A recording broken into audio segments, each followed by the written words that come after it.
इतका वेगवेगळ्या प्रकारचं काम नाशिकमध्ये केलं. मला कित्येकदा असं वाटतं की मी आयुष्यामध्ये जर काम केलं असेल तर ते फक्त नाशिकमध्ये केलं. कारण मी काम करत होतो डेस्कवर उपसंपादक म्हणून, पण मी खूप रिपोर्टिंग करत होतो, मी पुरवणीचं काम बघत होतो, मी खूप फिरत होतो. आणि त्यामुळं जसं सुरुवातीला सांगितलं तसं हे तीनही जिल्हे नाशिक, धुळे, जळगाव तालुक्यापर्यंत मी फिरलो होतो. मी खूप बातम्या केल्या होत्या, खूप स्पेशल स्टोरीज करायचो आणि म्हणजे इतकं झटून काम केलं की नंतर तसं काम करण्याची वेळ, तशी संधी किंवा तसा प्रसंगच आला नाही असं मला कायम वाटत राहतं की त्यामुळे मी नाशिकमध्ये काम केलं. पण कामाच्या बद्दलचं हे जे प्रेम आहे, पत्रकारितेबद्दलचं प्रेम आहे, ते मला सगळ्यात प्रकर्षानं लक्षात आलं की कसं असलं पाहिजे. ते धुळ्यामध्ये जेव्हा मी होतो तेव्हा आपला महाराष्ट्र म्हणून तिथला जो पेपर आहे, तिथं एक बांगर बहुधा आडनावाचा एक तरुण मुलगा माझ्याकडं, मी अगदीच म्हणजे थोड्या दिवसांसाठी, एक महिना दीड महिन्यासाठी गेलो होतो, त्यामुळे त्याच्याबरोबर मी फिरायचो. त्या बांगरच्या बरोबर फिरताना असं लक्षात आलं की त्याच्या वडिलांना त्याचा हा पत्रकारिता वगैरे असले भिकेचे डोहाळे मुलाला लागलेलं त्यांना बिलकुल आवडलेलं नव्हतं आणि त्यांचा भयंकर त्याला विरोध होता. आणि त्यामुळं रोज ते त्याला तो पत्रकारितेमध्ये जाऊन काहीतरी करतो आणि दिवसभर त्याच्यात घालवतो म्हणून त्याला ओरडायचे. घरी त्याच्या आपला महाराष्ट्र यायचा, कारण तो तिथं नोकरी करत होता. पण त्याला हे लक्षात होतं की आपले वडील रोज वाचतात पेपर, तर त्यामुळं वडील काय वाचतात आवर्जून, तर भविष्य. तर त्यामुळं हा रोज ह्याचं भविष्यही हाच लिहायचा. तर त्यामुळं तो रोज वडिलांच्या राशीला मुलाला जपा, अपत्याच्या तब्येतीची काळजी घ्या, मुलाचं मनस्वास्थ्य सांभाळा. आणि असं एक की बापापासून स्वतःचा बचाव करण्यासाठी, तर मला इतकं त्याचं कौतुक वाटलं की अरे काय म्हणजे असावं आपल्या पेशाबद्दलचं प्रेम, तर ते असं. त्याच काळामध्ये मी जेव्हा इथं होतो नाशिकमध्ये, त्यावेळेला म्हणजे दोन पदं आणि काम करण्याची पद्धत याच्याबद्दल काय होतं, तर एक आमचे म्हणजे कसं वागू नये असं मी म्हटलं तर मी बोलणार नाही त्याच्याबद्दल, पण दुसऱ्याच्या संदर्भासाठी म्हणून हे सांगतो.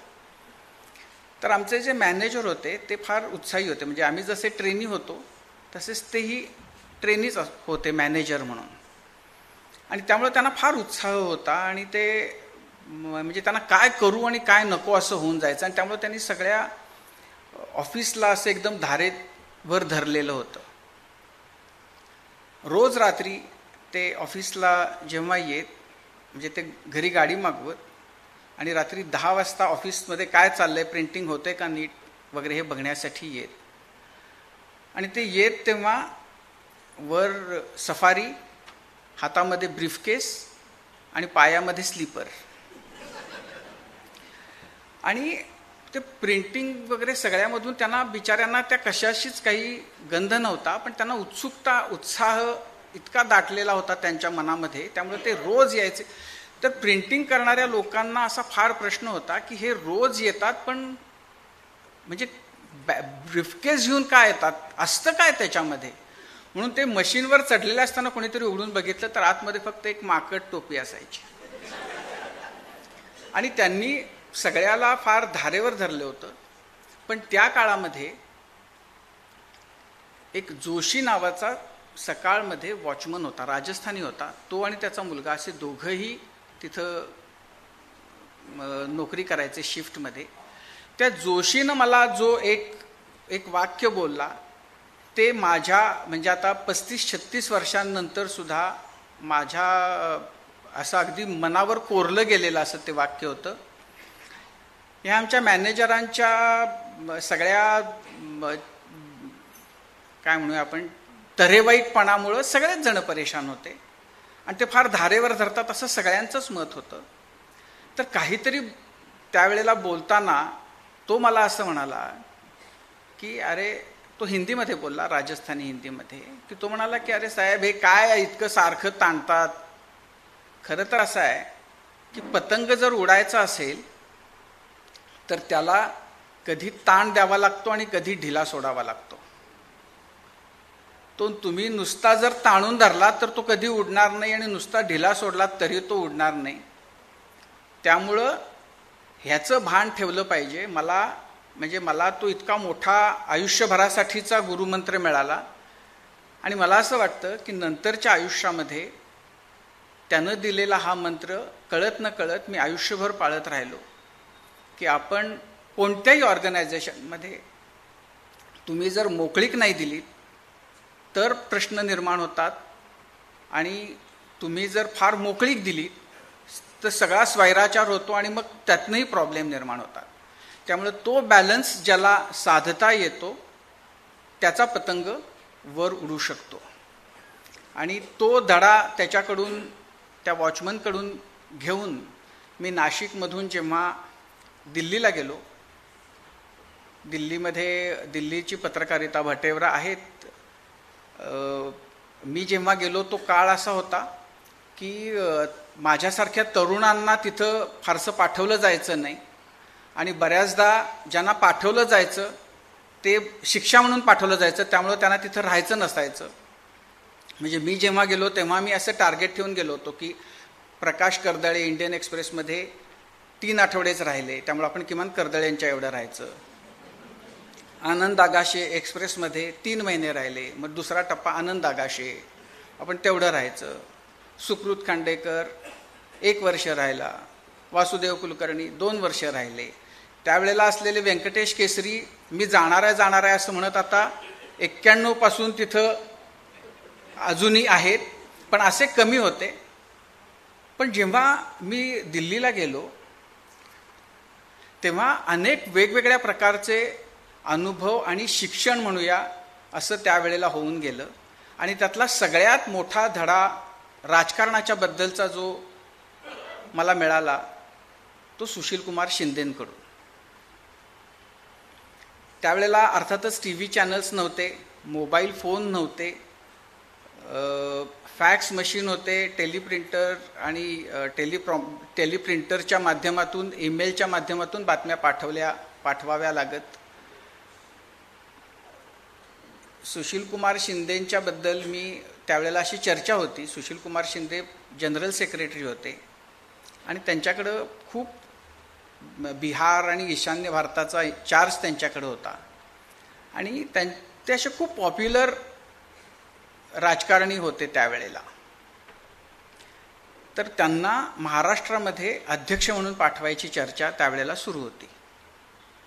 तर मग ती चर्चा सगळी ऐकून मी महाराष्ट्र सदनामध्ये गेलो. त्यावेळेला महाराष्ट्रातली बरीच सिनियर काँग्रेसची मंडळी तिथं मला भेटली आणि ती सगळेजण भयंकर शिव्या देत होते सुशीलकुमार शिंदेंना की यांना कसं काय अध्यक्ष म्हणून पाठवतात, काय काय, आणि ते बरंच निगेटिव्ह बोलले. तर त्यामुळं मी सुशीलकुमारांना पाठवलं तर कसे प्रॉब्लेम होणार आहेत काँग्रेसचे, अशी एक बातमी लोकसत्तेत म्हणजे पाठवून दिली. आणि मला इकडनं सांगितलं अरे चांगली बातमी आहे, ती पहिल्या पानावर घेतो वगैरे. तर झालं, त्यांनी ती पहिल्या पानावर छापली पूर्णपणानं सुशीलकुमार शिंदेंच्या विरोधामध्ये की ते कसे लायक नाहीत त्या पदासाठी, अशी ती बातमी होती. मी सकाळी 10-11 वाजता ऑफिसमध्ये आलो तर मला सांगितलं ऑफिसमध्ये की अरे तू यायच्या आधी सुशीलकुमार शिंदेंच्या बंगल्यावरून 2दा-3दा फोन येऊन गेले. तर मला माहितीच होतं की ते फोन येणार आहेत आणि माझ्या घरी वगैरे त्यावेळेला काही फोन नव्हता, त्यामुळे त्यांनी घरी फोन करायचा प्रश्न नव्हता, पण त्यांचे फोन येणार हे मला माहिती होतं आदल्याच दिवशी, कारण मी तशी बातमी तशीच लिहिलेली होती. मी काही फोन त्यांना उलटा केला नाही. दुपारी मी असताना ऑफिसमध्ये फोन आला, मी घेतला नाही तो फोन आणि त्यांनी सांगितलं होतं की साहेबांनी अर्जंटली भेटायला बोलवलं आहे. मी फोनच घेतला नाही. दुपारी 3 वाजता त्यावेळेला भारतीय जनता पक्षाची रोज प्रेस कॉन्फरन्स व्हायची आणि 4 वाजता काँग्रेसची प्रेस कॉन्फरन्स असेल. त्यामुळं मग मी बाहेर उंडारत राहिलो. 3 वाजता BJPची प्रेस कॉन्फरन्स, 4 वाजता काँग्रेसची प्रेस कॉन्फरन्स करून आलो. तेव्हा वर्मा म्हणून सुशीलकुमारांचे PA ते ऑफिसमध्ये येऊन बसले होते आणि त्यांनी सांगितलं की आपको फ़ोन किया, आपने फ़ोन नहीं लिया, उठाया, साहब आपको बुला रहे हैं. तो म्हटलं अरे नाही मला काम आहे. तो म्हटलं नाही अब साहब ने बोला है लेके ही आ जाओ. तर मी शक्य तितका वेळ बातम्या लिहिण्यामध्ये केला, पण तो काही हालायलाच नाही. मी म्हटलं मी येतो. तो म्हटलं नाही साहबने बोला है लेके ही आओ. तर मी भयंकर टरकलो. मग पण माझं वयही त्यावेळेला 27-28 वर्षांचंच होतं. ऐकलेल्या होत्या गोष्टी बऱ्याच. मी कशा बशा बातम्या लिहिल्या.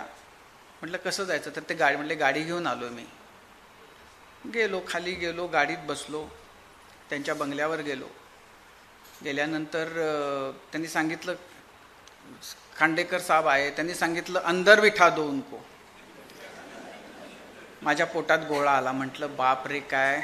आतल्या त्यांच्या एका खोलीमध्ये मला नेऊन बसवलं.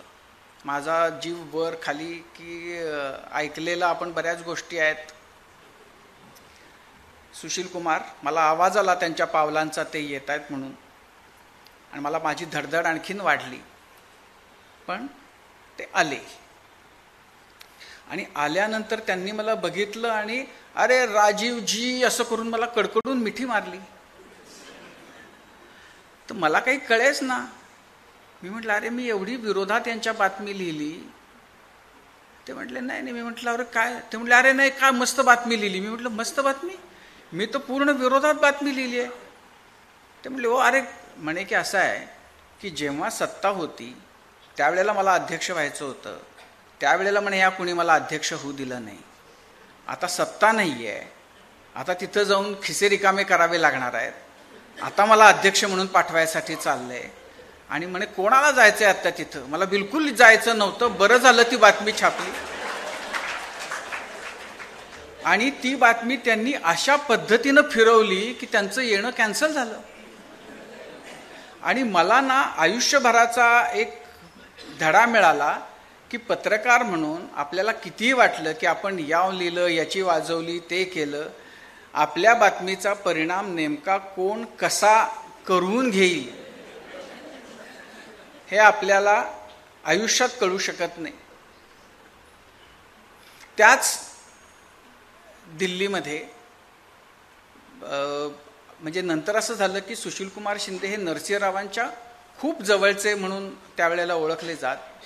नंतर जेव्हा नरसिंहरावांचं पंतप्रधानपद गेलं आणि मग नंतर अध्यक्षपद गेलं आणि ते काँग्रेसमध्ये पूर्ण नकोसे झाले, त्या काळामध्ये त्यांना भेटणारे कदाचित सिनियर नेत्यांपैकी सुशीलकुमार होते, ज्यांनी त्यांच्या त्या निष्ठा कायम ठेवल्या. तशाच निष्ठा ठेवणारे दुसरे होते राम खांडेकर. आणि मला दिल्लीमध्ये असताना त्यावेळेला राम खांडेकर म्हणजे नरसिंहरावच पंतप्रधान होते, काँग्रेसचे अध्यक्ष होते, आणि राम खांडेकर हे त्यांचे सेक्रेटरी. त्यामुळं राम खांडेकरांचा खूप नावाचा दबदबा होता. हर्षद मेहताचं प्रकरण होऊन गेलेलं असल्यामुळं ते भारतभर त्यांचं नाव परिचित होतं. आणि खांडेकर असल्यामुळं मला तिथं त्याचा एक आपसूक तिथं फायदाही मिळत होता. म्हणजे मला असं आठवतं की हिमाचल भवनमध्ये कधीतरी त्यावेळेला सुधाकरराव नाईक, विठ्ठलराव गाडगीळ, AR अंतुले, प्रतापराव भोसले ही चौकडी कायम हिमाचल भवनमध्ये. त्यावेळेला सुधाकरराव नाईक हिमाचल प्रदेशचे राज्यपाल होते. तर ही कायम येऊन शरद पवारांच्या बद्दलचे त्यांचे काहीतरी कारस्थानं चाललेली असायची. चौघांनाही पत्ते भयंकर खेळण्याचा नाद, त्यामुळे पत्ते खेळत त्यांचं तिथं. आणि मग एकदा असं झालं की ते तिथं बसलेत पण आहेत का नाही कळत नव्हते. तर ऑफिसमधनं मी म्हटलं माझाच एक सहकारी होता, तर त्यानं फोन केला हिमाचल भवनला आणि म्हणाला की साहब है क्या. तो म्हटला कौन बोल रहा है. तो म्हटला खांडेकर साहब बोलने वाले है.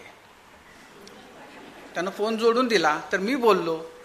तर भयंकर भडकले माझ्यावर प्रतापराव. पण ते असा फायदा व्हायचा. पण त्या काळामध्ये राम खांडेकर हे फार महत्त्वाचे होते. आणि राम खांडेकर हे व्यक्तिमत्व असं होतं की ज्याचा म्हणजे ज्यांना तुम्ही कायम लक्षात राहील तुमच्या. म्हणजे मला असं आठवतं राम खांडेकरांचं कव्हर म्हणजे त्यांचा फोटो इंडिया टुडेच्या कव्हरवर छापून आला होता.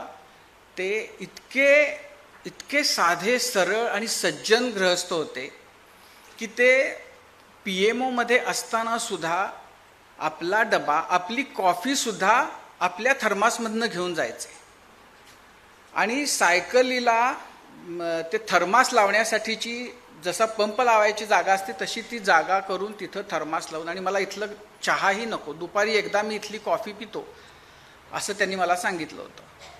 आणि अत्यंत सज्जन म्हणजे पराकोटीचे सज्जन. हे त्यांच्याबद्दल असं सांगतात की त्यांच्या मुलीचं दिल्लीमध्ये असताना लग्न झालं. म्हणजे मुळामध्ये असं झालं की त्यांचा तो फोटो छापून आल्यानंतर की रावांचा एक सेक्रेटरी सायकलवरून PMO मध्ये जातो हीच मोठी बातमी होती.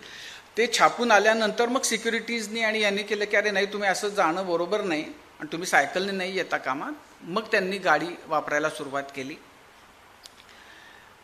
त्यांच्या मुलीचं जेव्हा लग्न झालं तेव्हा त्यांनी बिचाऱ्यांनी चांदणी चौकामध्ये ज्या दुकानातून साड्यांचं ते काय खरेदी केली, त्या दुकानदारानं नंतर खांडेकर साहेब मेरे यहाँ आते म्हणत 3 मजली दुकान केलं.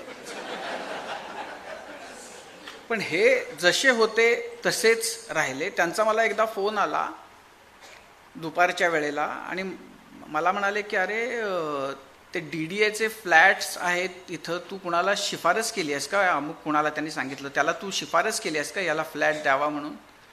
तर माझेच राहण्याचे वांदे होते दिल्लीत. मीच अशोक विहार नावाच्या अगदी लांब भागामध्ये 2 खोल्यांच्या घरामध्ये राहत होतो. मी म्हटलं अहो मी कशाला सांगितलं? म्हटलं नाही तू शिफारस केली आहेस. मी म्हटलं अहो नाही केलेली मी शिफारस. ते म्हटले नाही काय केलीस? तुझं कार्ड आहे इथं. त्यांना ते DDA कडनं आलेलं पत्र होतं, ज्या पत्रामध्ये ज्या माणसानं ते माझं कार्ड जोडून तिथं पाठवलं होतं तिथं त्यानं की खांडेकरांच्या मुलाचं रेकमेंडेशन आहे असं म्हणत माझं कार्ड जोडून ते पत्र तिथं पाठवलं होतं. आणि ते मला म्हणाले की तू लक्षात घे की तू असं भाबडेपणानं बावळटपणानं कुणालाही कार्ड दिलं असं नको करत जाऊ. तू जरा म्हणजे सांभाळून ते कार्ड देत जा. तू कुणाला दिलं होतं? तर आता काय, मला त्यांनी जे नाव सांगितलं त्या नावाचाही मला काही संबंध नव्हता.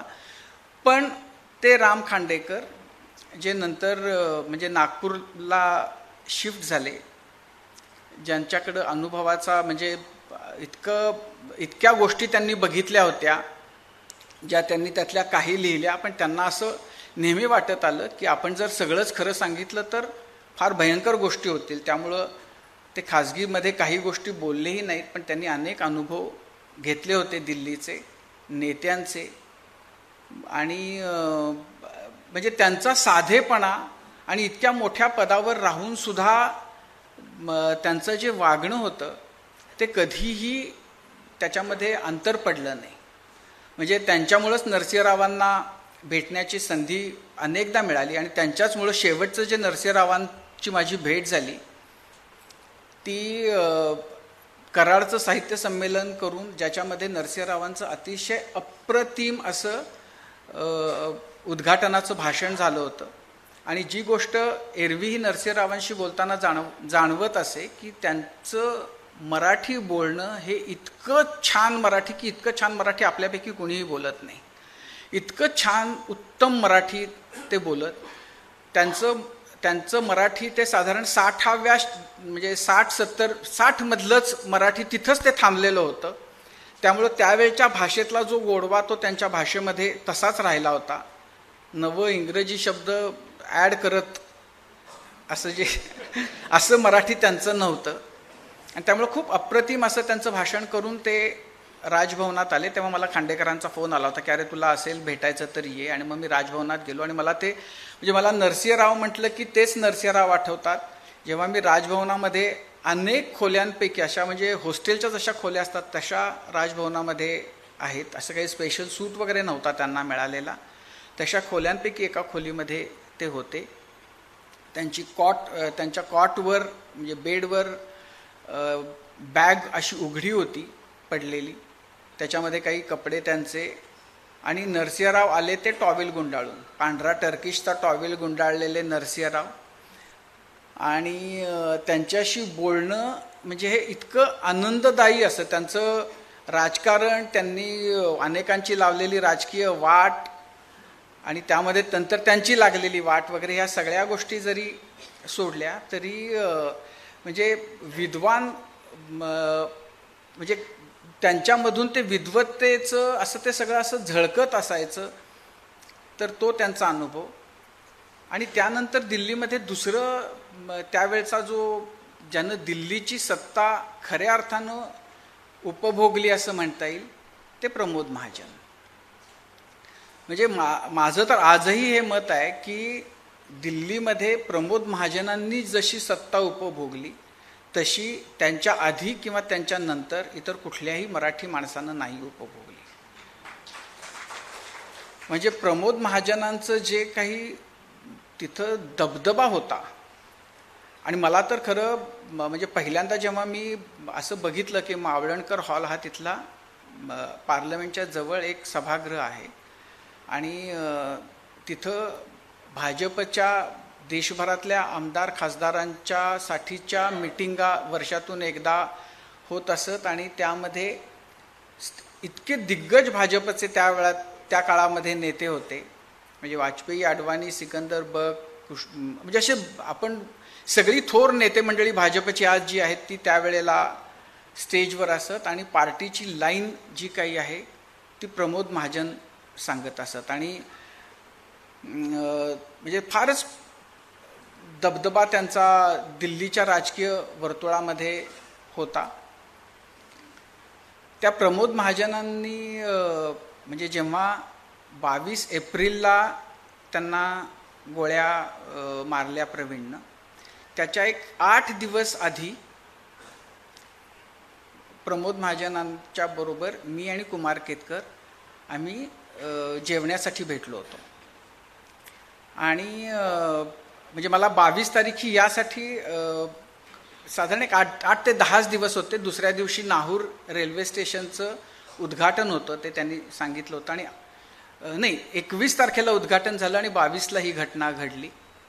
पण त्याच्या आधी 8-10 दिवस. आणि योगायोग असा की त्या आमच्या गप्पांमध्ये प्रमोद महाजन बोलताना असं म्हणाले की मग उद्धव आणि राज यांच्याबद्दलचं सगळं आलं. राजनी मनसेची स्थापना केली होती आणि मग प्रमोद महाजन राज कसा ॲक्सेसिबल आहे, राजशी कसं जमू शकतं, उद्धव कसा माणूस घाणा आहे, उद्धवशी काही होऊ शकत नाही, बाळासाहेब त्याचं उद्धवचंच ऐकतात वगैरे असं सगळं बोलताना त्यांनी सांगितलं की आता म्हणजे जेव्हा मनसेच्या स्थापनेच्या त्या मीटिंगसाठी राज निघाला होता तेव्हा मी त्याला फोन केला. तर त्या सगळ्या गडबडीत असून सुद्धा तो माझ्याशी 10 मिनटं बोलला. आणि हेच राजचं खूप मोठं यश आहे आणि त्याचं तो माणसं जोडतो.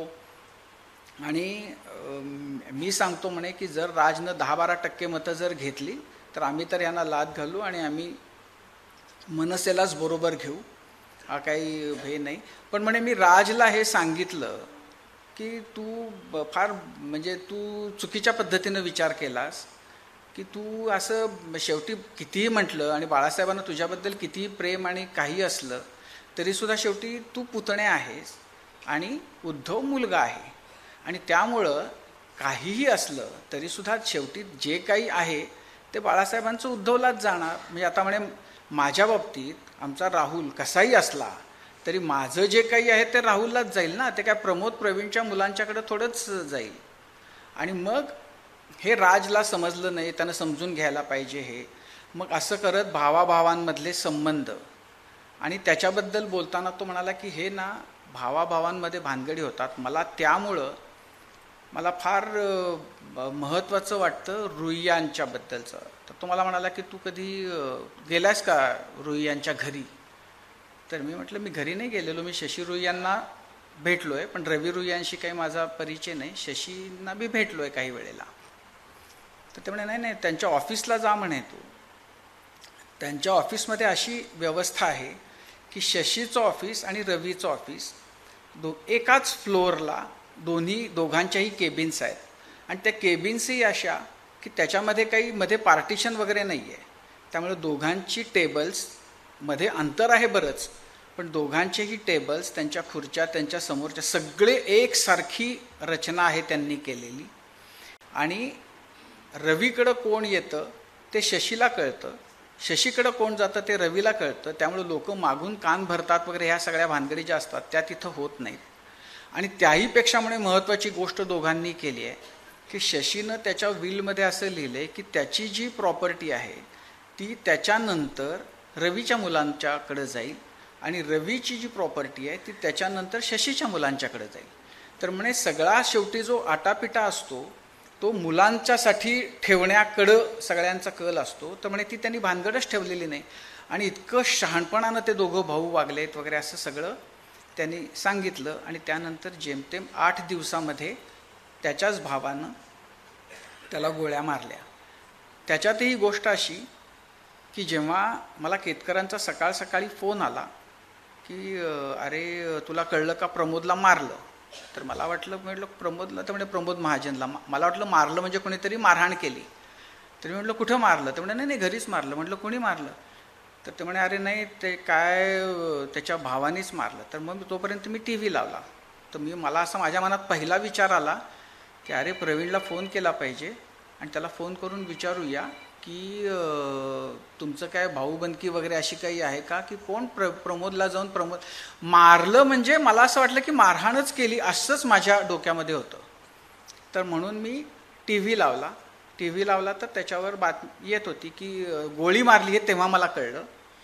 नंतर आलं की भाई का नाम प्रवीण महाजन.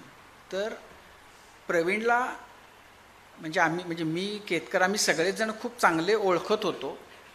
त्यामुळं माझं मन इतकं भाबडं की मला असा विचार मी केला की साला काय हा कोण जो त्यांचा भावकीतला भाऊ किंवा तो औरंगाबादचा म्हणजे प्रकाश.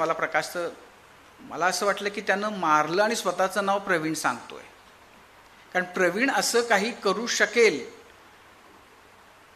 असं म्हणजे ते समोर दिसत असताना सुद्धा पटत नव्हतं. आणि मग कळलं की ते प्रवीणनंच मारलं. आणि म्हणजे मग मला आता हे सगळं घडलं ते एप्रिल महिन्यामध्ये. मग नंतर त्याच्याबद्दलच्या त्यामुळं प्रवीणचं असं होतं की प्रवीण महाजन बरोबर म्हणजे एक असा ठाण्यामधला एक ग्रुप, तो ठाण्यात राहायचा आणि असा एक ग्रुप होता की आम्ही रेग्युलरली भेटायचो. म्हणजे त्या ग्रुपमध्ये संजय राऊत, केतकर, मी, ठाण्यातले आणखीन 1-2 पत्रकार होते. तिथं इंडियन एक्सप्रेसचे जे त्यांचे डीलर आहेत दातार म्हणून मोठे ठोक विक्रेते एक्सप्रेस आणि लोकसत्तेचे, ते दातार आणि प्रवीण असं आम्ही साधारण 2-3 महिन्यातून एकदा भेटायचो. खूप गप्पा व्हायच्या, खूप वादावादी चर्चा असं सगळं व्हायचं. प्रवीण हा अत्यंत शार्प असं बोलणारा, पट्टीचा बोलणारा, मुद्दे मांडणारा. आणि झालं होतं असं की एकदा आम्ही भेटलो ते साधारण जानेवारी-फेब्रुवारीमध्ये आमची भेट झाली आणि मी केतकरांना म्हटलं की या प्रवीणला आपण खरं कॉलम द्यायला पाहिजे. तर केतकर म्हटले हो रे, पण आता असं आहे की आत्ताच नवीन सगळे सुरू झाले, आपण 6 महिन्यांनी बघू. म्हणजे आपण जूनमध्ये वगैरे आपण तसा मधून काहीतरी करू. कारण त्या दिवशी काहीतरी तो फारच इंटरेस्टिंग बोलला होता आणि हे त्याचं पॉलिटिकल जे थिंकिंग आहे ते यायला पाहिजे असं वाटून. आणि मला आजही असं म्हणजे कुठंतरी वाटतं की प्रवीणचा प्रॉब्लेम हा होता की प्रमोद महाजनच्याबद्दल एरवी इतर त्या ग्रुपमध्ये कुणीही नकारात्मक विरोधी काही बोललं की तो तुटून पडायचा. तो स्वतः मात्र अक्कल काढायचा प्रमोदची. आणि त्याच्यामध्ये ही एक अशी कुठंतरी भावना होती की ह्याच्यापेक्षा आपण जास्त हुशार आहोत, पण आपल्याला त्याचा आश्रित म्हणून राहावं लागतंय. आणि हा मात्र आता इतका मोठा झाला. आणि म्हणजे ती भावना मग नंतर त्याच्यामध्ये आणखीन बाकी जी काही कारणं असतील ती असतील, पण ही एक त्याच्यामधली प्रमुख भावना होती. त्यामुळे जेव्हा हा हल्ला झाला त्या दिवशी तो शनिवार होता आणि त्या दिवशी कदाचित भारतामध्ये एकाच वर्तमानपत्रामध्ये प्रवीणच्या बद्दलचं जे आलं ते मी लिहिलं होतं. कारण प्रवीणला इतकं आम्ही ओळखत होतो.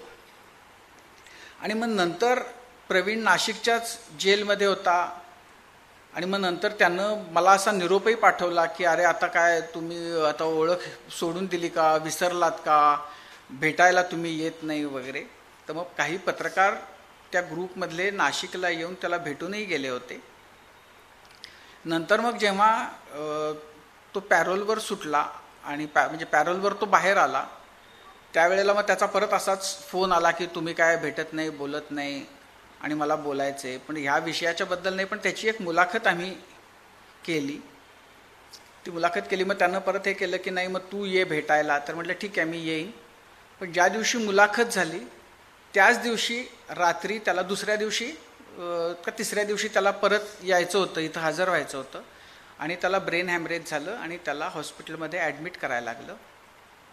जेव्हा ते झालं तेव्हा मला फारच हे झालं की अरे तो कसाही असला तरीसुद्धा तो म्हणजे आपण त्याच्याबरोबर हे केलं आणि त्याच्याशी आपण जाणून तरी घेऊ त्याच्याकडून की म्हणजे तो त्याच्याबद्दल सहानुभूती कसलीच नाही पण जाणून तरी घेऊ त्याच्याकडनं काही कळलं तर म्हणून. पण तो हॉस्पिटलमध्ये ते भेटायचं राहिलं म्हणून मग मी हॉस्पिटलमध्ये गेलो. मला आठवतं की त्यावेळेला इथं जेलच्या प्रमुख होत्या स्वाती साठे. तर आम्ही ती बातमी दाखवत होतो तर मला स्वाती साठेंचा फोन आला की अरे तुम्ही प्लीज ते दाखवू नका, तो अत्यंत बदमाश आहे, एक नंबरचा नाटकी आहे, सगळं तो ड्रामा करतो आहे आणि त्यामुळं तुम्ही त्याच्या कशावरही विश्वास ठेवू नका, तुम्ही त्याचं ग्लोरिफिकेशन होतं आहे तुमचं, तुम्ही थांबवा. तर मी ऑफिसमध्ये मी म्हटलं अरे ते मी हॉस्पिटलमध्ये गेलो होतो, मी त्याच्या मुलाला मुलीला बायकोला असं भेटून मी निघालो. प्रकाशही त्यावेळेला तिथं होता महाजन. आणि त्यानंतर म्हणजे तो ड्रामा नव्हता, तो त्याच्यामध्ये गेला. पण मला म्हणजे हे मात्र नक्की वाटत राहतं म्हणजे वाटत आलेलं आहे की जर त्याला तसा कॉलम मिळाला असता तर कदाचित त्याला आपली एक स्वतंत्र ओळख असावी अशी जी त्याची भावना होती त्याला कदाचित एक वाट मिळाली असती. पण असो, ते व्हायचं नव्हतं, जे व्हायचं ते झालं आणि मग नंतर त्याचे पुढचं सगळं आपल्या सगळ्यांच्या समोर आहे. पण शशी रुईयांशी मगाशी आत्ता उल्लेख केला तर शशी रुईयांच्यामुळं मला म्हणजे एक इंटरेस्टिंग गोष्ट अशी लक्षात आली की बऱ्याचदा आपण म्हणजे श्रीमंतांचं म्हणतो तर श्रीमंतांची काय दुखणे असू शकतात. तर एकदा शशी रुई यांनी बोलताना म्हणजे असं ते सांगत होते की अरे नाही इथं काय फार प्रॉब्लेम असतात, हे असतात, आणि मला म्हणे की शॉर्ट्स आणि बनियनवर बसायचं असतं आणि इथं घरामध्ये बसताच येत नाही. आता हे कुणाचं स्वप्न असू शकतं हे मला नव्यानंच कळलं. मग ते म्हणाले पण ह्याच्यासाठी म्हणून मग मी लंडनला एक छोटा फ्लॅट घेतलाय आणि मी आणि बायको आम्ही दोघंजण लंडनला जातो. तिथं घरामध्ये कुणीही कामासाठी कामाला ठेवलेलं नाही, त्यामुळे बायको स्वयंपाक करते, आम्ही सगळं करतो आणि मला जसं आवडतं तसं मला तिथं छान बसता येतं. त्यामुळं मला असं वाटलं की अरे आपण फार नशीबवान आहोत की आपल्याला त्यासाठी लंडनला जावं लागत नाही. पण म्हणजे आयुष्यामध्ये असे राजकारणी, उद्योजक, वेगवेगळ्या क्षेत्रातली मंडळी अशी म्हणजे हा पेशाच असा आहे की ज्याच्यामध्ये तुम्हाला खूप वेगवेगळ्या क्षेत्रातल्या लोकांशी भेटण्याची, बोलण्याची आणि त्यांच्याबरोबर चे अनुभव मिळवण्याची अशी आपसूक संधी मिळत जाते आणि खूप म्हणजे इंटरेस्टिंग गोष्टी त्यामुळं वाट्याला येतात. उद्योजकांच्याच बाबतीमध्ये एक माझे मित्र आहेत, उद्योजक आहेत, त्यांचं नाव अशोक खाडे. अशोक खाड्यांचं मला का म्हणजे महत्त्वाचं वाटतं, दलित कुटुंबातले आहेत, सांगली जिल्ह्यामधलंच त्यांचं गाव आहे, त्यांची कंपनीचं नाव आहे त्यांच्या दास ऑफशोर. आणि मला दास ऑफशोर ही कंपनी मला माहिती होती जी बॉम्बे हायमध्ये आणि समुद्रामध्ये खोल समुद्रामध्ये ते काम करतात आणि त्याच्यामध्ये त्यांची एक प्रकारे मोनोपोली आहे. मी समजतो तो ही बंगाली किंवा ओरिसाची कंपनी आहे, पण प्रत्यक्षामध्ये दास म्हणजे दत्तात्रय, अशोक आणि सुरेश असे 3 खाडे आडनाव यांचं, ते खाडे बंधू. त्यातले दत्तात्रय हे ITI झालेले, पण त्यांची मास्टरी कशात होती तर समुद्रामध्ये ते वेल्डिंग करू शकायचे आणि त्यांचं समुद्रातलं वेल्डिंग बघायला त्या क्षेत्रातली लोक म्हणजे जगभरातले इंजिनियर्स वगैरे येत की हे कसं वेल्ड मारतात ते. आणि त्यातनंच मग त्यांनी नंतर त्याच्यामध्ये त्यांची आणि म्हणजे ज्या पोर्ट ट्रस्टमध्ये हे नोकरी करायचे. त्याच पोर्ट ट्रस्टच्या सीईओना नंतर यांनी आपल्या कंपनीमध्ये सीईओ म्हणून घेण्या इतकी ही कंपनी मोठी केली. तर यांचं म्हणजे त्यांचा सगळा संघर्ष जो आहे तो फार प्रेरणादायी पण अत्यंत पॉझिटिव्हपणानं काम करणारे. म्हणजे दर महिन्याला एकादशीला पंढरपूरला जाणारे, जाताना आटपाडी आलं की मी निघालोय पंढरपूरला असं सांगणारे. त्या पंढरपूरला रुक्मिणीच्या मंदिराचं सगळं म्हणजे त्याचं चांदीच्या पत्र्यांनी सगळं केलं वगैरे, ते खाडे कुटुंबानं केलं. आणि पंढरपूर म्हणजे विठ्ठल आणि रुक्मिणीवर खूप श्रद्धा असलेले. तर त्यांचं आपल्या आईवर भयंकर प्रेम, जीव आणि आईचा फार प्रभाव त्यांच्यावर. तर ते एकदा सांगत होते की ते गेले होते मरीन ड्राईव्हला आणि तिथं कलानिकेतनमध्ये त्यांना एक साडी आवडली आणि ती आईसाठी घ्यावी म्हणून त्यांनी दुकानदाराला ती साडी, तर तो म्हणला नाही ती साडी तुम्हाला नाही देता येणार कारण ती लता दिदींसाठी त्यांनी पसंत केलेली आहे. तर म्हणाले पण लता दिदींना काय आणखीन साड्या घेतील ना त्या, ही मला आईसाठी घ्यायची आहे. तर तो म्हटला नाही तुम्हाला देता येणार, दुसरा पीस पण नाही आहे. मग ते हे ऐकेच नात आणि हे रेग्युलर त्याच्याकडे जाणारे असावेत. त्यामुळे शेवटी तो म्हणाला की लता दिदी जर म्हणाल्या तर मी तुम्हाला देईन. मग हे म्हणाले की ठीक आहे मी लता दिदींशी बोलतो. मग त्या दुकानदारालाच म्हणाले की तू लाव फोन. 40,000 रुपयांची ती साडी होती. लता दिदींना फोन लावला. लता दिदींना सांगितलं की त्या म्हणाल्या नाही नाही ठीक आहे तुम्हाला आवडली तर तुम्ही घ्या. मग ह्यांनी ती साडी घेतली आणि आईला दिली.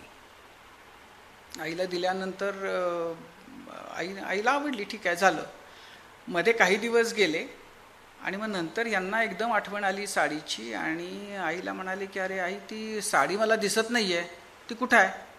ती म्हटली अरे नाही ते आपल्या गुरवाच्या मुलाचं लग्न होतं तर मी त्या गुरविणीला दिली. तर यांना इतका संताप आला. ते म्हटले आईला की अगं आई तुला माहिती का त्या साडीची काय किंमत होती? ती म्हटली काय किंमत होती? 40,000 रुपये होती म्हणे. ती म्हटली अरे दर सोमवारी ती गुरवीण बेलाची पानं आणून आपल्या घरी देती, त्याच्या किमतीपेक्षा तुझ्या साडीची किंमत जास्त आहे का? ते म्हटले मला असं झालं की एक ठाडकन मुस्काडात ठेवून दिली की आपण प्रत्येक गोष्ट पैशामध्ये मोजण्याचा का प्रयत्न करतो. आणि म्हणजे आणि हे जेव्हाही म्हणजे मला की हा केवढा मोठा संस्कार आहे किंवा ही किती मोठी गोष्ट आहे की प्रत्येकच वेळेला तुम्ही असं पैशामध्ये मोजण्याची गरज नाही.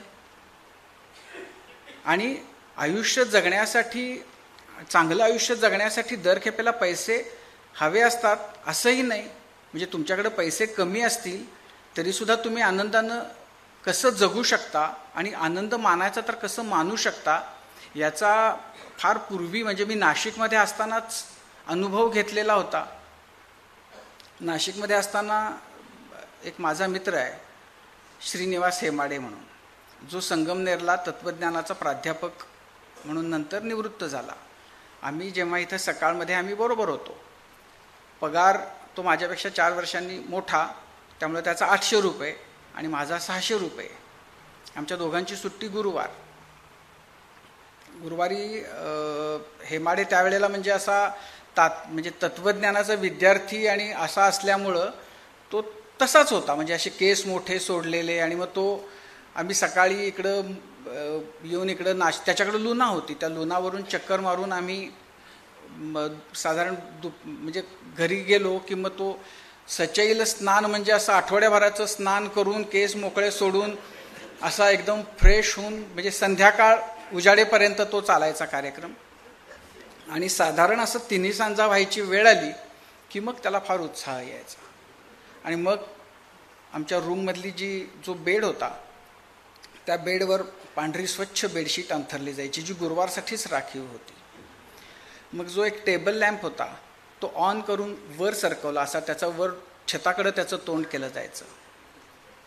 मग मंद प्रकाश रूममध्ये पडायचा. मग त्याच्याकडे एक ट्रान्झिस्टर होता. त्या ट्रान्झिस्टरवर जे कुठलं गाणं लागेल ते गाणं, संगीताचा सूर त्यातनं ऐकू यायचा. आणि ते झाल्यानंतर हेमाडे आणि मी आम्ही बसायचो आणि हेमाडे आमच्याकडे जे फुलपात्र होतं त्याच्यामध्ये फुलपात्र घेऊन त्याच्याकडे जी एक बाटली जी तो जाईपर्यंत तीच बाटली एक छोटी त्याच्यामधून एक टोपण टाकून त्यात पूर्ण फुलपात्र भरून असा आनंद यायचा म्हणजे ती बाटली आयुष्यात संपली नाही. त्याच्यामध्ये किती होती तेही माहिती नाही, पण तो आनंद जो आहे त्याचा आणि पैशाचा कसलाही संबंध नसतो. आपण आनंद कशातूनही मिळवू शकतो याचा साक्षात्कार त्याच्यातून त्यानं दिला, जो नंतर परत तोही आयुष्यभर पुरत राहिला. पण हे जे आहे हे असे अनुभव वेगवेगळ्या क्षेत्रातल्या मंडळींच्याकडून जेव्हा तुम्हाला मिळतात तेव्हा खऱ्या अर्थानं असं वाटतं की तुमचं आयुष्य समृद्ध होत जातं. मला आठवतं की म्हणजे आता कुणाच्या बद्दल सांगावा असा खरं तर मला प्रश्न आहे, पण मालिनीबाई राजूरकर म्हणजे साधेपणा किती असावा आणि याचं मूर्तिमंत उदाहरण म्हणजे मालिनीबाई होत्या.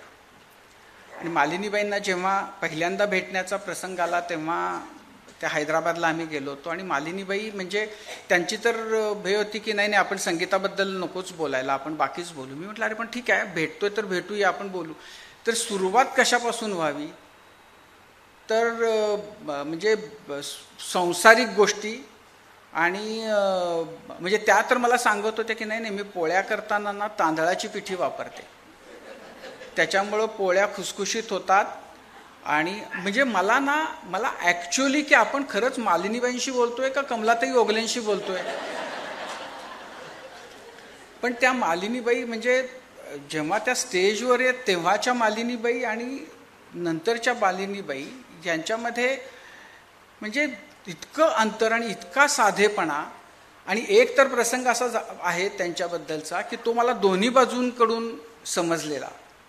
म्हणजे बारामतीला मालिनीबाईंचं गाणं होतं आणि शरद पवार मोठे फॅन मालिनीबाईंचे, त्यामुळं त्यांनी अजित भुरे ती सगळी व्यवस्था बघायचा. तर त्यांनी अजितला सांगितलं होतं की तू मालिनीबाईंशी बोल. मग अजितनं फोन केला, मालिनीबाईंना सांगितलं, मालिनीबाईंना विचारलं की तुमची काय बिदागीची रक्कम, त्यांनी ती सांगितली की इतकी. तर तो म्हणला नाही आमचं बजेट इतकं नाही आहे, ते थोडं कमी झालं तर बघा वगैरे. त्या म्हणाल्या नाही तुम्हाला जे वाटतं ते तुम्ही द्या. मग ह्यानं एक रक्कम सांगितली, त्या म्हणाल्या ठीक आहे. नंतर शरद पवारांना हे कळलं तर तेव्हा शरद पवार भयंकर ते म्हटले की अरे असं थोडंच असतं, मालिनीबाईंशी थोडीच कुणी घासाघीस करतं, त्यामुळे जेवढे सांगितले त्याच्यापेक्षा जास्त पैसे द्या, तुम्ही दुप्पट पैसे द्या. त्यांनी जे सांगितलेत ना दुप्पट पैसे द्या आणि हे करा. कार्यक्रम झाला, अतिशय उत्तम झाला. मालिनीबाईंना पाकिट दिलं. मालिनीबाईंनी त्यावेळेला बघितलं नाही, नंतर त्या बारामतीतच होत्या, त्यांनी बघितलं तर त्यांनी जेवढे ठरले होते तेवढेच पैसे ठेवले आणि उरलेले पैसे त्यांनी परत पाठवले. आणि हे मी मालिनीबाईंना विचारलं, त्या म्हणल्या हो असं कसं घेणार, ते जे आपण म्हटलं होतं जे ठरले होते तेवढेच घेतले पाहिजेत ना. अजित म्हणाला की नाही मला इतकं मेल्यासारखं झालं की आपण काय त्यांच्याशी अशी घासाघीस केली, पण त्यांनी ते पैसे परत केले. पण मग ह्याच विषयाला घेऊन बोलताना मालिनीबाईंनी अनुभव एक सांगितला की त्यांचं इंदोरला गाणं होतं आणि ज्या दिवशी गाणं होतं तर ते ट्रेननं जायचं होतं हैदराबादहून इंदोरला.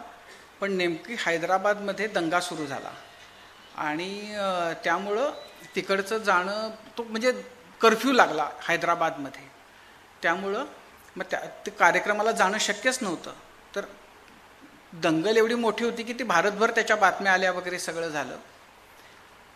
मालिनीबाईंनी त्या संयोजकांना सांगितलं की तो कार्यक्रम झाला नाही, त्यामुळं त्याचे जे काही पैसे आहेत ते मी तुम्हाला परत पाठवते. म्हणून मालिनीबाईंनी त्यांना ते पैसे परत पाठवले.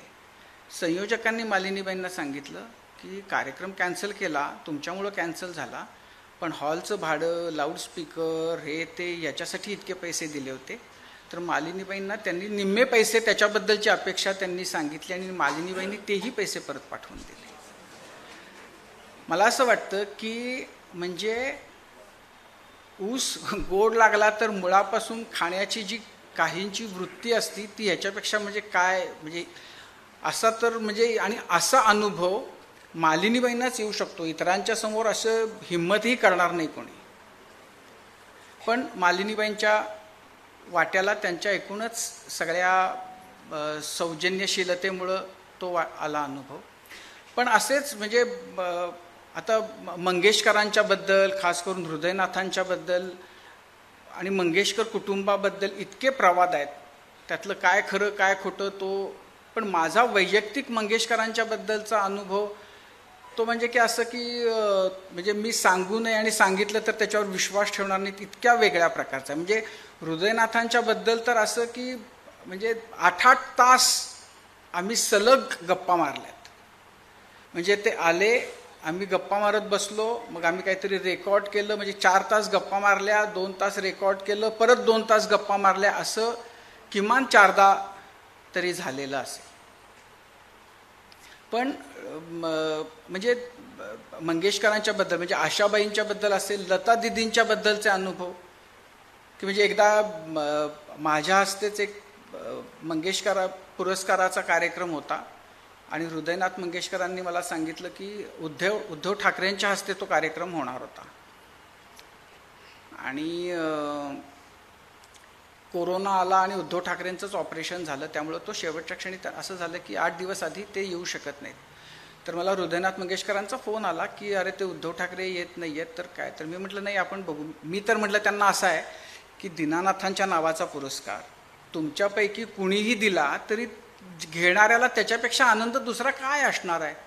ते म्हटले नाही नाही आम्ही ठरवलंय कुणाच्या हस्ते द्यायचा. मी म्हटलं कुणाच्या. ते म्हटले तुमच्या. मी म्हटलं काय वेळ लागलाय का. म्हटलं अहो तुम्ही घेणाऱ्यांचा विचार करा ना. दीनानाथांच्या नावाचा पुरस्कार माझ्या हातून कुणी का घ्यावा. आणि नावं सुद्धा त्या वर्षीची अशी होती की माला सिन्हा, प्रेम चोप्रा, नाना पाटेकर, संजय राऊत, प्यारेलाल. मी म्हटलं अहो ही नावं इतकी मोठी आहेत, एक तर तुम्ही ते त्यांच्या एकमेकांच्याकडून त्यांच्या हस्ते द्या किंवा तुम्ही द्या. उषाताई देतील, आशाताई देतील, मीनाताई देतील. ते म्हटले नाही आमचं ठरलंय. मी म्हटलं मी येणार नाही. ते म्हटले नाही एरवी तुम्ही म्हणता तेव्हा आम्ही येतो, तर मग आम्ही म्हणतो तेव्हा तुम्ही का नाही येत, तुम्हाला यायला पाहिजे. तर मग त्यावेळेला ॲक्च्युली मी जाणार होतो बाहेर, पण मग ते कॅन्सल करून मी त्या कार्यक्रमाला गेलो. तो दिला पुरस्कार, ते दिले. तर ते देतानाचे जर तुम्ही फोटो बघाल तर कोण कुणाला पुरस्कार देते असाच प्रश्न येईल. कारण म्हणजे खरोखर माझं मन खूप ओशाळलं होतं की मंगेशकरांच्या नावाचा पुरस्कार मंगेशकरांच्या उपस्थितीत मी कुणाला तरी देणं. आणि जेव्हा त्यांनी मला तो पुरस्कार दिला होता तेव्हाही माझ्याबरोबर त्यांनी इतकी मोठी नावं होती की तेव्हाही माझी भावना होती की म्हणजे मोठ्यांच्या पंक्तीमध्ये लहान मुलांची एक पंगत असते आणि अर्धं पान म्हणजे केळीचं मोठं पान मोठ्यांसाठी आणि अर्धं पान छोट्यांसाठी. तर मी म्हटलं की तुम्ही माझं इतकं कौतुक करताय, पण मला हे माहिती आहे की मी अर्ध्याच पानाचा खरं तर धनी आहे, मोठ्या पानाचा नाही. पण त्यांना ते प्रेम. आणि तर मला सांगायचं आहे की जेव्हा हे दिलं तेव्हा मला रात्री लता दिदींचा फोन आला आणि त्यांना इतकं आभार म्हणजे त्या इतके आभार त्यांनी मानले की नाही मी ऐन वेळेला त्या कार्यक्रमाला गेलो आणखीन ते केलं म्हणून. तर त्यामुळं हे जे अनुभव आहेत ते म्हणजे बाकीच्यांच्या अनेक जण जे सांगतात त्याच्यापेक्षा अगदीच वेगळा असं मी म्हणेन. त्याच लता दिदींच्या बद्दल सुखविंदर सिंग म्हणजे सुखविंदरचा तो एक फार इंटरेस्टिंग अनुभव होता. सुखविंदर सिंग गायक म्हणजे 101 त्यानं गाणी आपल्याला त्यांनी रिझवलेला आहे. तर त्यानं सांगितलं की त्याला तो खूप लहान असताना अगदी त्याला स्वप्नामध्ये असं हे होतं की एक देवी आहे आणि हा रांगतो आहे. आणि हा फार त्यावेळेला लहान होता, म्हणजे 5-7 वर्षांचा असतानाच त्याचं ते स्वप्न होतं. आणि तो रांगतोय आणि ती देवी त्याला बोलवतीये आणि हा तिच्या मागून रांगत रांगत चाललाय. आणि नंतर ती देवी पाठमोरी आहे आणि जेव्हा ती मागं वळून बघते तेव्हा ती लता दिदींचा चेहरा आहे. आणि तो म्हणाला की म्हणजे ते स्वप्न त्याच्या इतकं घट्ट मनामध्ये बसलेलं. आणि तो नंतर म्हणजे दैवी चमत्कार म्हणूया की त्याचं गाणं फार छान होतं. एकदा युनिव्हर्सिटीच्या कार्यक्रमामध्ये तो सांगत होता की तो गावामध्ये तो कॉम्पिटिशन होती आणि त्याची फायनल होती आणि गव्हर्नरांच्या हस्ते बक्षीस होतं. हा गेला तर वडिलांच्या कडेवर बसवून गेलेला होता, पण तिथं यांनी हट्ट धरला की मलाही गायचे, सगळे गातात तर याला कोण गाऊ देणार.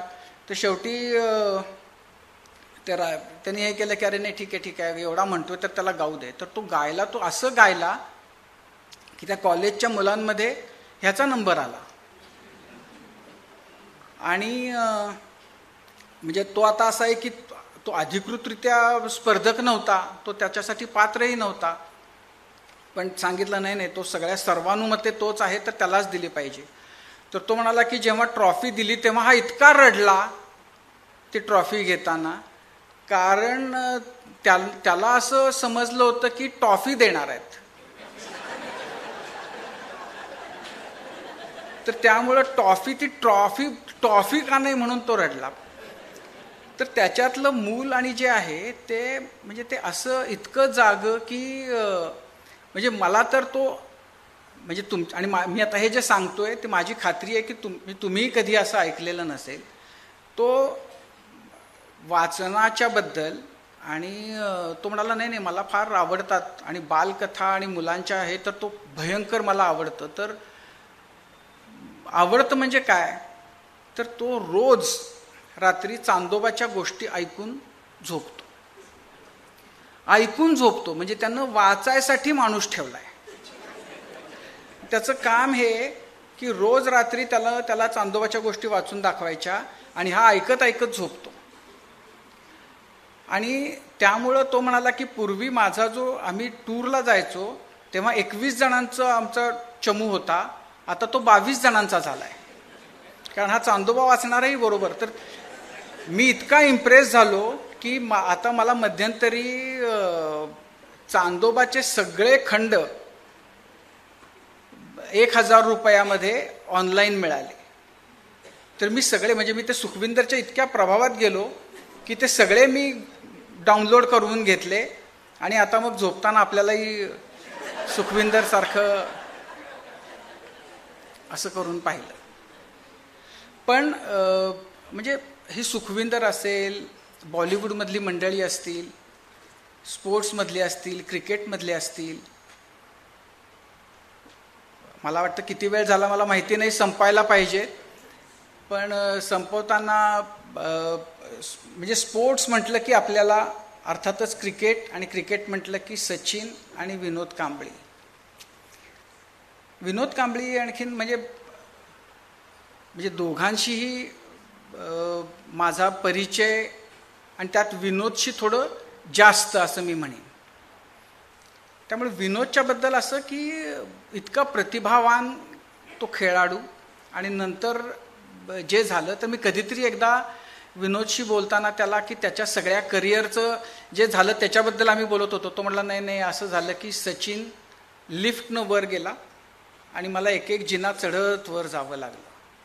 तर ते अर्थात तो त्याचा बचाव होता, पण त्याचं जे काही सगळं झालं तर तो बोलताना म्हणाला की नाही पण असं आहे की मला ना अजितसारखा भाऊ नव्हता. अजितसारखा भाऊ असता तर माझं वेगळं झालं असतं आयुष्य. आणि त्या अजितला खूप जवळून बघायची मला संधी, म्हणजे कारण अजितही चांगला मित्र आहे म्हणून.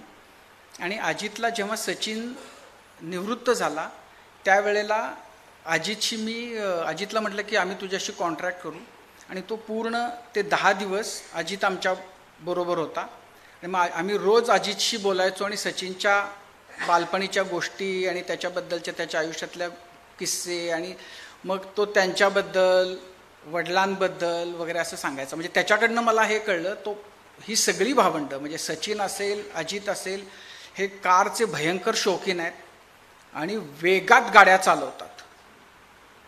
म्हणजे एकदा राज ठाकरे असं सांगत होते की सचिननं फेरारी जी घेतली तर राज आणि सचिन त्यांच्या फेरारीमध्ये आणि हायवेनं म्हणजे एक्सप्रेसवेला ते वेगात निघाले, तर राजची मर्सिडीज त्यांच्या मागून निघाली.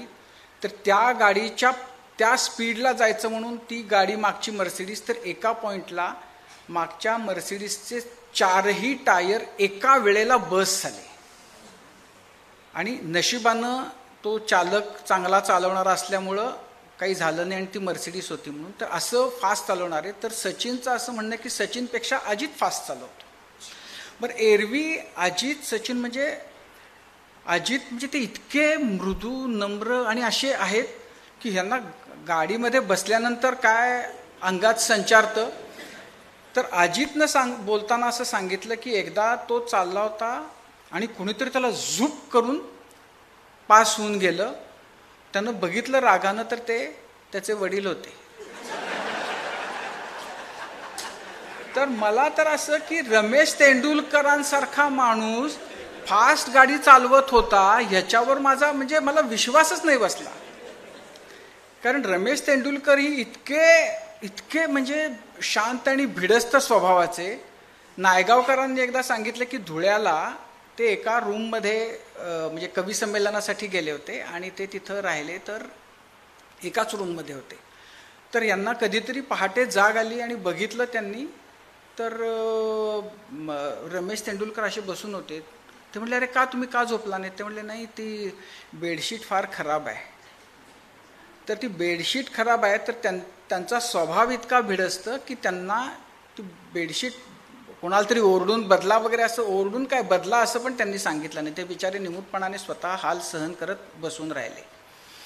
पण तोच गुण सचिनमध्ये आणि तोच गुण अजितमध्ये. त्यामुळं जेव्हा अजित एरवी त्या मॅचच्या बद्दलचं, त्याच्या सगळ्या खेळाबद्दलचं वगैरे सगळं तो बोलत होता, आणि जेव्हा सचिन शेवटच्या इनिंगला आऊट झाला, तेव्हा सचिनचा जो निरोप समारंभाचा कार्यक्रम झाला, तेव्हा त्याला विचारलं, तर त्यानं सांगितलं की मी आऊट झालो तर अजित मला ओरडला की तू असा कसा मूर्खासारखा शॉट मारलास आणि आऊट झाला. म्हणजे जो त्याच्या आयुष्यातला टेस्टमधला शेवटचा शॉट होता.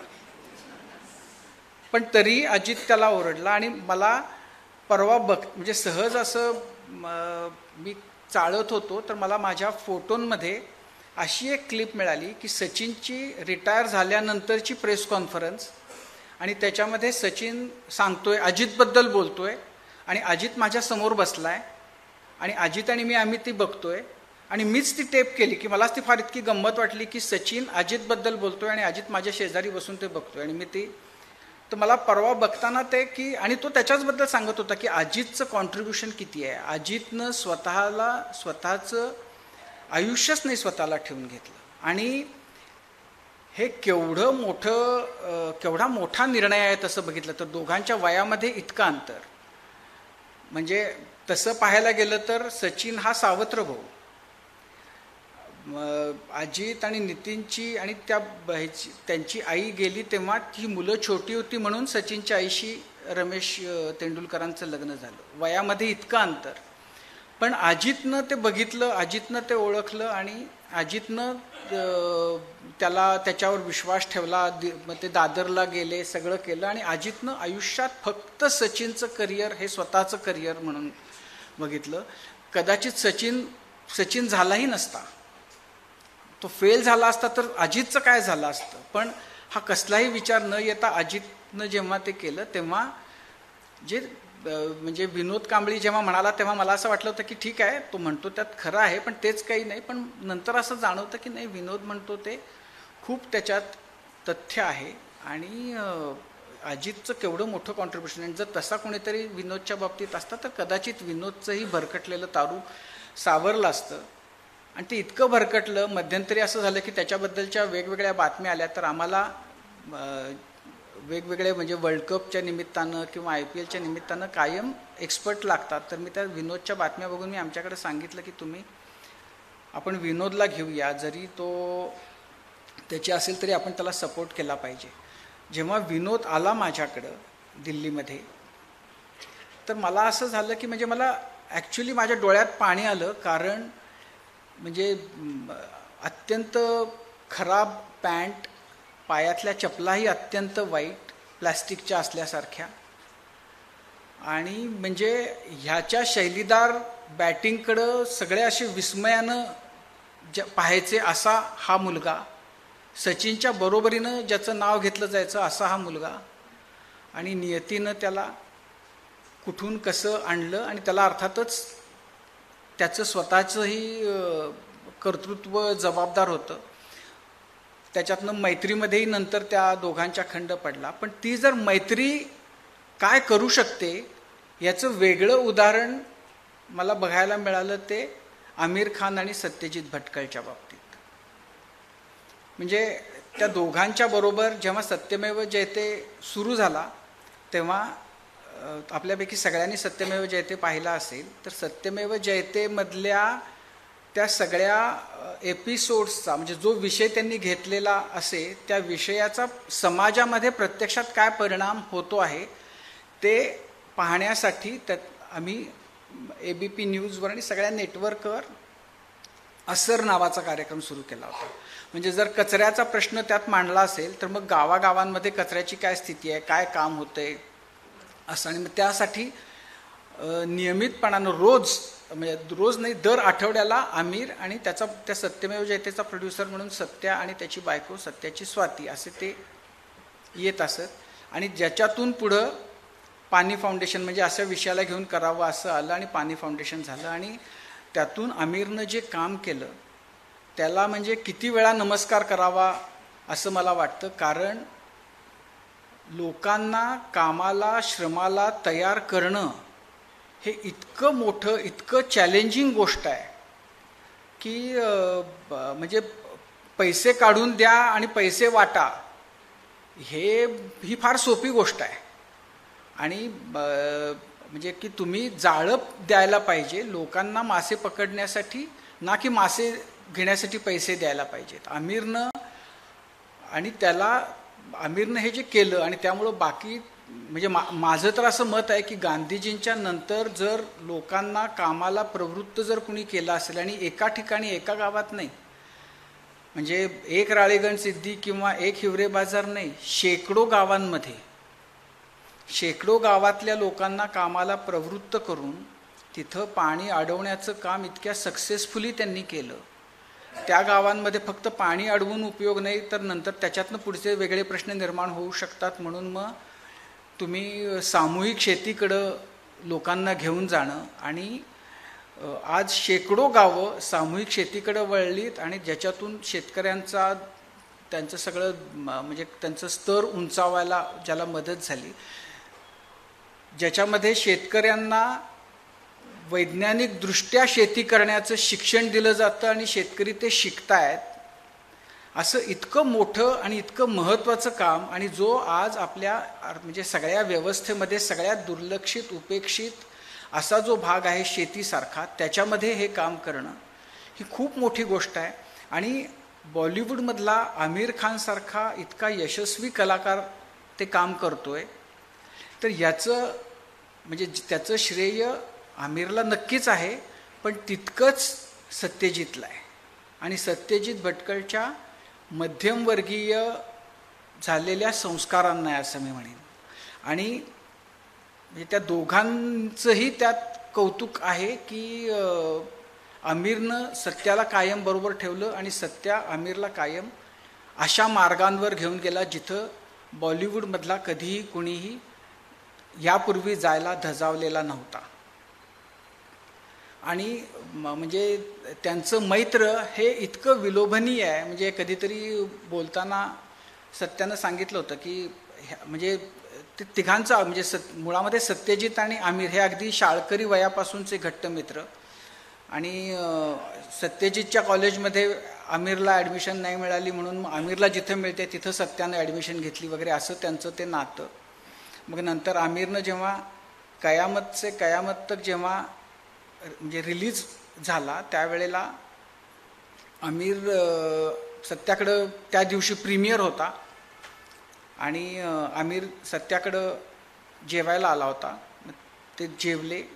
स्वाती त्याची बायको सत्यजितची, त्यावेळेला ती त्याची फियांसी होती. मग ते तिघंजण बेस्टच्या बसनं जिथं प्रीमियर आहे त्या थिएटरला गेले. आणि सत्यजित म्हणतो की जेव्हा आम्ही तिथं गेलो तेव्हा प्रीमियर उशिरा होता, म्हणजे 6चा शो प्रीमियर होता, 3चा शो आधी होणार होता. आणि म्हणे की आम्ही जेव्हा तिथं गेलो तेव्हा आम्ही तिघंजण बरोबर खांद्यावर हात टाकून गेलो आणि आम्ही तिथं असतानाच 3चा शो संपलेले लोक बाहेर आले आणि तो सगळा लोंढा थिएटरमधनं बाहेर आला आणि त्यांनी बघितलं की आमिर तिथं आहे. आणि मग त्यांनी एकदम जल्लोष केला आणि म्हणजे इतका त्यांनी जल्लोष केला. आणि मग सत्यजित म्हणाला की मला असं लक्षात आलं की आमिर माझ्यापासनं असं लोकांच्या त्या रेट्यामध्ये कोणीतरी त्याला खांद्यावर वगैरे घेतलं. आणि सत्यजित बघत राहिला आणि तो म्हणतो की माझ्या नजरेसमोर आमिर असा त्या लाटेवर स्वार झालेला मला दिसला. आणि म्हणजे कौतुक आमिरचंही की तो त्या लाटेवर स्वार तर झाला पण त्यानं सत्याचा हात सोडला नाही. आणि त्यामुळं अदरवाईज जे अगदी अशक्य वाटेल अशा प्रकारचं पाणी फाउंडेशनचं जे काम आहे ते त्याशिवाय होऊ शकलं नसतं. त्याच्यामध्ये सत्यजितची खूप मेहनत आहे पण आमिर खानचंही तेवढंच मोठं योगदान आहे. आणि त्यांचं म्हणजे मैत्री कशी कुठं घेऊन जाऊ शकते समाजालाही याचं ते फार मोठं चांगलं उदाहरण आहे. त्यामुळे मला असं वाटतं की हे असे अनेकविध प्रकारचे अनुभव घेत त्यातनं काहीतरी चांगलं आहे ते स्वतःमध्ये कळत न कळत आपल्या भिनतच असतं. ते मनामध्ये रुजवत काही वेळेला असं वागायचं नाही असं ठरवत आजपर्यंत करत आलो आहे. अशी माणसं भेटत राहतात, काहीतरी देत राहतात. सगळं संपवताना की म्हणजे काय करायचं नाही याच्याबद्दलचा एक किस्सा प्रसंग सांगतो आणि थांबतो.